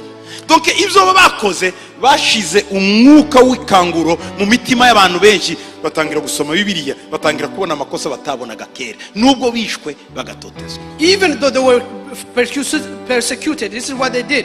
Though they were condemned and heretics and rashly crushed, they had awakened in the people dissatisfactions with the abuse of Catholic clergy, and had kindled a desire to return the Bible. Kindled ni ukumurika.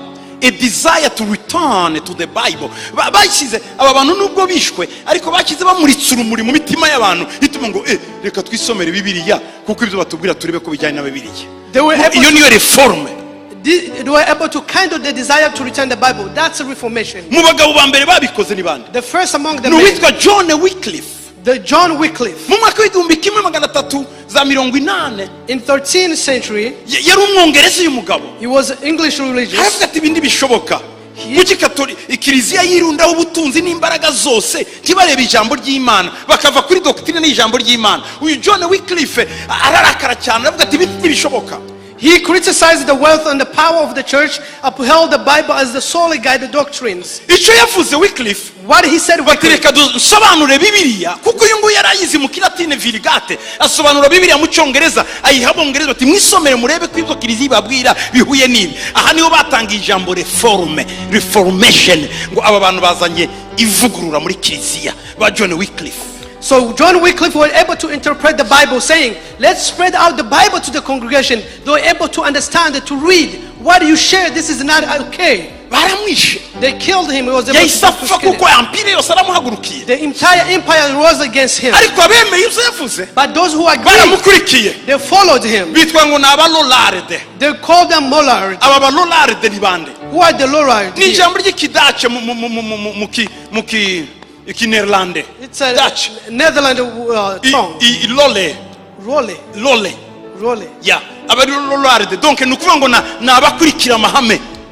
They're the one who follow principles. Abashaka reforme. They're the one who seek reformation. Aba balollarde.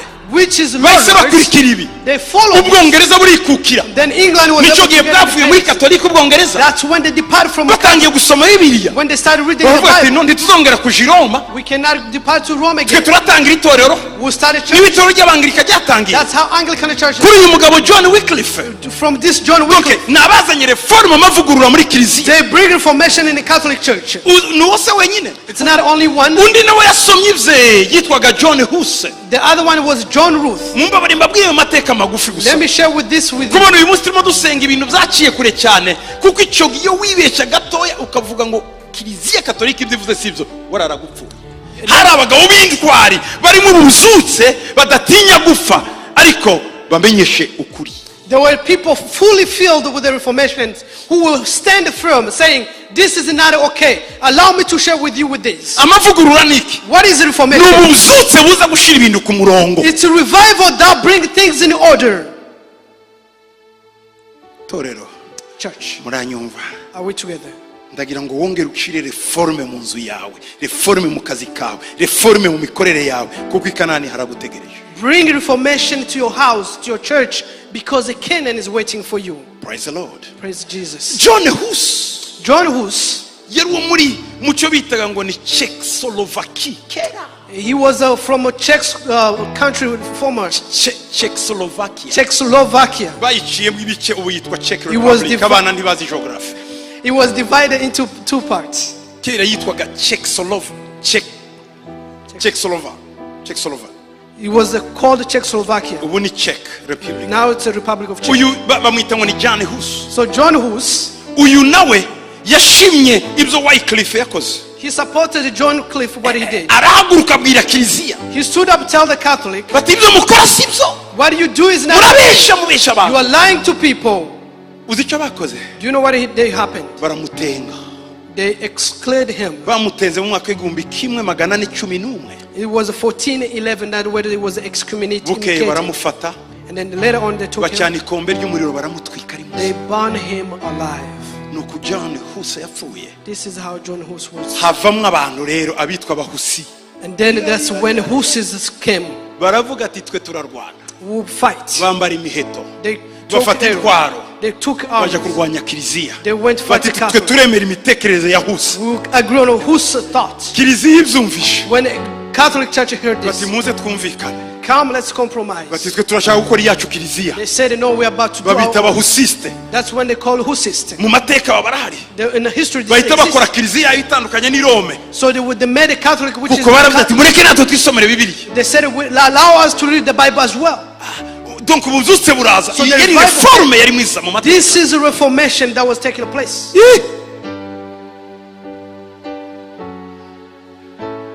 uzumva ngo abaprotesta. ijambo abaprotesta si ijambo ryiza. kwari ukuvuga ngo ni abagumutsi. ni abagumutsi. protesta ni abagumutsi. mwagumutse kuri katolike. kugumuka niki ni amavugurura, ni reforme. You hear the word Protestant. The word Protestant is not good. It's like protest against something. byatangiye noneho ryari ku mugaragaro So it was wide opened. mu mwaka w'igihumbi kimwe magana atanu cumi na karindwi. In 1517, bizanywe n'uwitwa Martin Luther. bought by Martin Luther. yari umupadiri He was a priest, w'i Roma ukomeye, a Roman priest. ariko yigishaga mu Budage muri Lemina Palatino. He was teaching in Germany in Lanina yari Palatina. afite kiliziya y'i Wittenberg. He was having a Wittenberg. umunsi umwe mu gitondo abakristo baje One morning when the church basanga yamanitse ku muryango hariya ibintu 96 atemezanye na kiliziya. so he was able to put 95 theses. which asaba he umukristo disagreed. wese mbere yo kwinjira muri kiliziya ko abanza kubisoma. He asked everyone to read those 95 theses. abakristo baraza b'Abadage The German came, arasoma. they read. aya ni amafuti, aya This ni is wrong, amafuti, this is aya ni wrong, amafuti, this is aya wrong, ni amafuti, this is aya wrong, ni 96. For 95 theses. abamwemeye barinjira mu rusengero, abanze basubirayo bandikira urwandiko i Roma ngo twagushije ishyano. padiri ari mu bintu bitumvikana. So those who agreed, they went to church. Those who did not, they went back. They sent a letter to Rome. They said the priest has. yari teze 95. It was 95 theses. icyo gihe batangira we yashaka ngo ubundi Martin Luther ntiyigeze ava muri kiliziya katolika, ahubwo yashakaga ngo bazane ivugurura muri kiliziya. Martin Luther, he didn't depart from Catholic. He wanted to reform the Catholic Church. ni umukatolike Martin. He is a Catholic. yapfuye ari umukatolike. He died as a Catholic. abamukurikiye Those who followed him, nibo batangiye idini ry'abaluteriye. that's the one who started the Lutheran Church. niwumva ngo idini ry'abaluteriye ni abemeye imyemerere ye. When you hear the church of Lutheran, they're the one who agree on Martin Luther. niwumva idini ry'abametodiste When you hear the church Methodist, ni abarwanyije Anglikana, baravuga ati twe turashaka kuba abametodiste. they're the one who fought against Anglican. They want nuko to be amadini Methodist. yagiye abyuka yavutse bitewe abangirika abametodiste icyo gihe bari bakibatiza mu gahanga, bukeye haza abandi bati twebwe turakwinjizamo wese tukudubikemo, bitwa ababatisite kuko barabatiza. nuko ababatisite baje. The other one came, they will immerse you. That's how Baptists came. bukeye haza abandi bati mwe murabatiza gusa mu mazi, turabatiza mu mwuka, pupfu bakakurundamo, turaba pentekote. Abapentekote binika mu mwuka. The Pentecost will say, we will baptize you in the Holy Spirit. nuko za movement zagiye ziza. That's how movement izo starts. nizo reforme, That is a reformation. kuzana impinduka mu bintu. To bring Ibintu changes, bikajya mu mucyo. and then things will go in order. Martin Luther yapfuye atenzwe na Pape Leo wa 10 Martin Luther died with the Pope being excommunicated mu mwaka w'igihumbi kimwe magana atanu makumyabiri. in 1520. ndetse na empire y'abaroma yose yari iyobowe na Charles wa gatanu baramuvuma And Charles the fifth was the one that excommunicated him. yapfuye mu mwaka w'igihumbi kimwe magana atanu mirongo ine na gatandatu bakimutenze. He died in 1546. He was excommunicated when he iyo died. ushaka kuzana impinduka mu bantu, mu kintu no mu muryango, urabirwanyira, barakurwanya. When you're about to bring changes, they'll fight against you. there will be people against you. ibi donc abafite abapiyoni batangiza ikintu gishya abantu batamenyereye bararwanywa cyane. The pioneer will face a great battle. Nibuka iyo usomye histoire yo mu Rwanda, when you read the history of Rwanda, Katolike niyo yaje bwa mbere. Catholic came first. Ivugana n'umwami. They speak with the king. Bayiha plot kibanza. They give them land. Bafashe umugozi isave. They took a rope and a save. Umwami abaha igice. Then the king give them a land. Niho Katolike yatangiye. That's how Catholics started. Isave. In Save. Katolike igenda ikomera. Then the Catholic grew. Abakoroni baje nako abakoroni baraho bakorana nayo. The colony, when it came, they worked together. Okay, muvema yindi abasore bigaga muri Oxford b'abazungu couple abakobwa baravuga ati tuje kuvuga ubutumwa bajya muri Uganda baza kuza mu Rwanda. Bageze mu Rwanda abakatolike babimenye barabarwanya cyane, babarwanyije cyane, intambara iraba bija gukemurirwa i Roma no mu Bwongereza muri Great Britain niko bazitaga. Abangirika baratangira barabirukana mu majyepfo bigendera muri Est ahitwa Gahini. Bagiye Gahini gushaka iki, niho hari kure cyane na Kiliziya Katolike. Ubu bubyutse burakubita, niho ubu bubyutse bwatangiye mu Rwanda bw'Igahini. Donc n'abantu b'abasore bari bavuye muri university baraza babwiriza abapapa, abasore bari mu Rwanda icyo gihe bose bahinduka iki, abangirika. Ubu bubyutse buraza mu Rwanda. So that's how the missionary went, and then they started in Uganda. Later on, across the border, went to Rwanda. They started this revival, and then they went to Gahini. That's where the Reformation started in Rwanda. But the first great battle, the Catholics were fighting with the Anglican until to the point where about to kill. To the point where England spoke to the Roman. Don't kill. It wasn't easy. They came other from coast. We say we are Presbyterian. We are still not getting. Go far. They went to Kugira near to Congo. That's where Presbyterian started.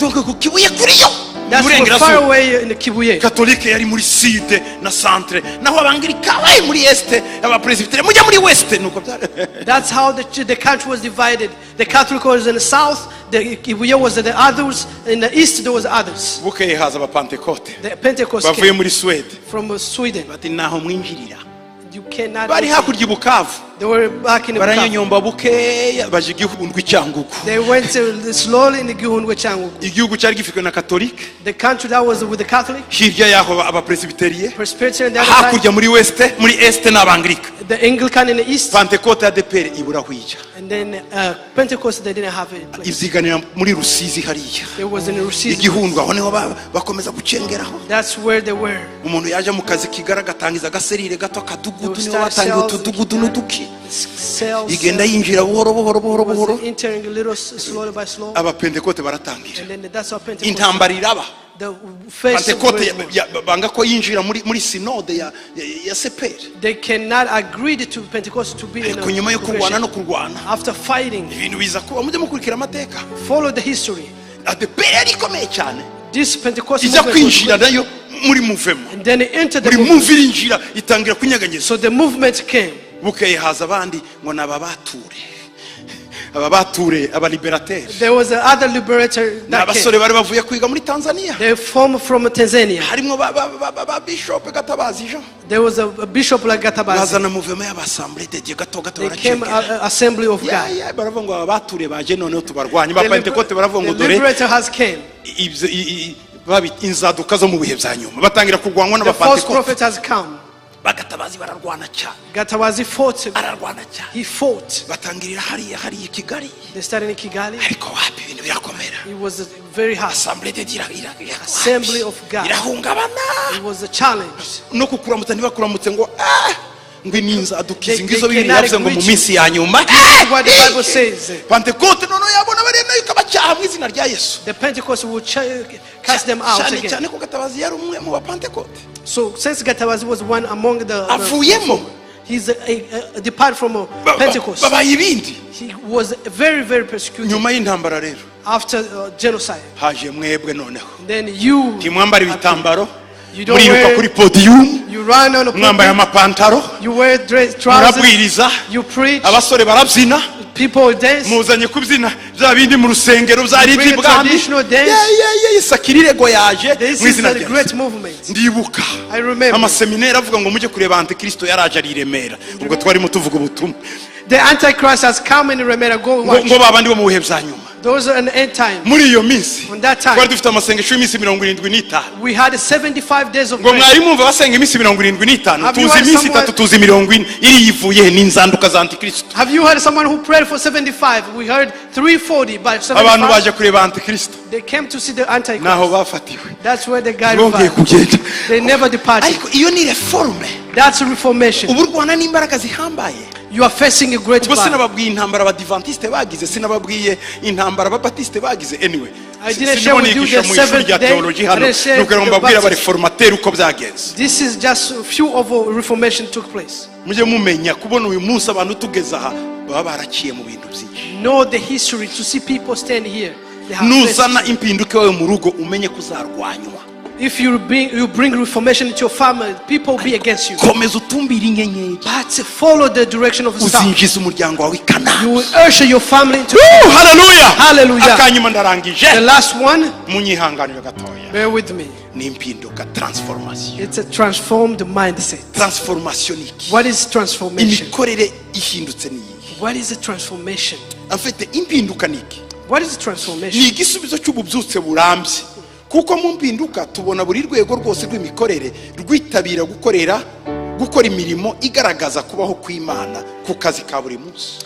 Transformation is the result of a lasting revival because in every aspect of life we notice the activity that demonstrates the presence of God at work. Transformation ni ugushiraho impinduka mu bintu. Transformation is to bring differences in different Reforme aspects. ntihagije. Reformation is not enough. Iyo urangije kuzana impinduka, kuvugurura, When you bring reformation, none utangira kuzana iterambere mu bantu. now you bring transformation into people. None utangira kuzana ibintu bishya mu bantu. You bring new things in the people. Kuko bafite ibyo bari bavuyemo, baremera iyindi nzira y'ibyo bajyamo. They have things they got used to it and now create new ways. Niba usanga abantu baraguza bose, If you see people going to witchcraft bashyiraho abahanuzi baje kuragurira mu bahanuzi, and then put kuko prophets, nutabazanira bazaba frustre. if they don't have someone to prophet against them, they will be frustrated. Imana yabwiye Abisirayeli ngo nimugera i Kanani muzasanga baraguza, ngo ariko ntimuzagira ikibazo, ngo nanjye nzashyiraho abahanuzi mujye mujya kubabaza. Donc Imana ushiraho ikindi kintu, niba waranywaga itabi ryinshi utangira kunywa ka coca kugira ngo kokayine na niki ya tobacco ikinani itabi taba nibura ugira ikintu remplace. So you have to transform, you have to replace something new. Iyo utakiramplashe, If you don't replace iyi it, niyo change, niyo transformation. this is the transformation mindset. Ugomba gukora ikintu gishya gituma abantu bibagirwa vuba ibyo bari barimo bakumva icyo babazaniye icyo kizi. You need to transform something in the mind. It's how, that way the mindset that was used to something, you have something new. Niba ubujije umuntu kurya ikirayi umushakira ikindi asimbuza, If you- ariko nibura yumva harimo akagu k'ikirayi. If you refuse someone to eat potato, replace with something else. They have something sweeter than a potato. Iyo niyo transformation. That is transformation. Uzi impamvu benshi bananiwe kuva ku bugari nuko babuze ikindi cyenda gusa nabwo. Do you know- Bavana bakabutumiza i Kigali bukaza bwiruka ubugari bukagera. Do you know why people cannot stop eating ugali? They do not have any replacement of ugali. Aricara ngo nkumbuye agatoki nukuri iki kibungo. They will sit down and say, I need a Akirirwa mu plantain. masitowa yose anashakisha igitoki, yakibura akamubura ngo kiri Ohio akagitumayo, bakibura ngo kiri New York mukinshakire. Yabuze ikindi cyenda gusa n'igitoki. They will follow where the plantain are in Ohio, New York, because they didn't have anything to replace it. Donc ububyutse burakora kugera igihe buri gace k'ubuzima bw'icyo gikorwa abantu barimo hagaragaramo kubaho kw'Imana. Niyo transformation. Bakabona Imana ku kazi, bakayibona mu nganda, aho agiye hose. Umukristo ndabo ku cyumweru akabaho ku wa mbere, Revival. ku wa gatandatu, ku cyumweru akaza gusa gushima Imana. Ariko ibintu iyo abantu batari mu bubyutse ni abakristo ku cyumweru. Ariko hariya ni intambara, ni ibibazo, ni ukwandikirana ibibi, ni ugusoma ibibi, ibyo bintu byose nibyo kuwa mbere kugeza kuwa gatandatu. Ku cyumweru umuntu wese ndashaka kuba umurokore. No, transformation iki umurokore no kuwa mbere kugeza kuwa gatandatu. Transformation, it's a Monday to Sunday, Monday to Saturday. Not only on Sunday you dress nice, and then you go to church. No. Indangagaciro n'amahame y'Imana atangira gushyirwa mu bikorwa muri buri rwego rw'ubuzima. The value and the principle of the kingdom of God at every level of life are applied. Donc abantu bakabona Imana mu mirimo yose. People will see value of God in different Waba utwara ikamyo mu modoka yawe hakaba harimo Imana. When you're driving a truck, you see God's in the. Waba uri mu ruganda uri muterura ikintu ushyiraho ikindi mu matwi yawe hakaba harimo uturimbo tw'Imana ukomeza guhimbaza. When you're working at a factory, you playing music, worship in your mind. Waba uri mugenda mu modoka yawe hakaba harimo indirimbo ziramya Imana. When you're driving in your car, you have a worship song. Waba ubonye aka break gato uri muganira n'umuntu ukamubwira ibyo Imana yarayikoze. When you have a break or share with someone what God has done. Ngubu bubyutse burambye. This is the transformation. This is the ibi bindi tubona byose birimo biba. The other thing that we see. Ni bisaba ngo noneho tubishigikire tugere kuri transformation. The revival that we see, we need to support it so we can reach transformation. Impamvu abaroma batsinze. The reason why the Roman got it. Iyo bafataga igihugu. When they invade the place. Bakoraga icyo bita they will take the Roman to invade gutera. They will invade. Hanyuma dufate to conquer. They will conquer. Barangiza to transform. And then transform. Invade, conquer, transform. Invade, conquer, and transform. Barenze bagashiraho drapo y'abaroma. And then they implement the flag of Rome. Bagashiraho imihanda. They will put a road. Bagashiramo amatiyo y'amazi icyo bitaga aqueduct. They put pipes. Donc igihugu cyose gahinduka. The entire nation will change. Abaturage bakavuga ngo the citizen will say tuyobotsa abaroma. We will follow the Romans. Titugiye kuvoma mu misozi. We're not going to fetch water. We have water. Harakabaho abaroma. The let's Roman live. Abantu bishimira gutegekwa n'abaroma. So people will be pleased to be led by Rome. Yesu yavutse mu gihe cy'abaroma. Jesus was born in Roman times. Hari communication. But there was communication. There was hari inzira ziva muri Afrika. There was way from zikagera i Buraya to Europe. Zikagera muri Iraq. Ibyo byakozwe n'abaroma. That was done by a Roman. Abaroma bashiraho transformation. The Roman will implement. Niba ushaka kugira ububyutse burambye ugomba kuba burimo transformation. If you have a long revival, you need to have transformation. Imana ibaha umugisha. May God bless you. Imana ibaha umugisha. May God bless you. Umutima. The mindset. Uhindutse. That is changed. Niba Imana gushaka. It's what God loves. Nibyo karibu yakoze sifite umwanya kubabwira agezeyo ukuntu yarwanye n'ibihanda bitatu amazina y'izo bihanda nicyo byari bisobanuye na transformation yavuye mu bihanda akahafata na bugingo n'ubu i Hebron. I don't have time to share with you what 3 giants that Caleb killed to the point where he dwelled in the rain in Hebron. Ngo haba ahiwe. He became his. Bona bugingo n'ubu. Up to now. Ndagira ngo Imana iguhe umurage wawe na bugingo n'ubu. May God give you your inheritance. Mana ndagushima kubw'ububyutse. Father God, I thank you for your revival. Uzanye mu buzima bwacu. Bring in your life. Bana bacu. Mu bagore bacu. Mu bagabo bacu. Mu itorero ryacu. Mu gihugu cyacu. Mu bene wacu. Mu myumvire yacu. Urakoze. Kuzanye transformation. Impinduka zikomeye mu buzima bwacu. Girira neza bose. That is supporting everyone. Mu izina rya Yesu. In Jesus' Amen. Amen. Mutane n'umwami Yesu. Go with the peace of God. Yesu abagiriye neza May God do good kandi to you. mwakoze kwihangana. Thank you for being with patience. Imana ibashigikire. May God support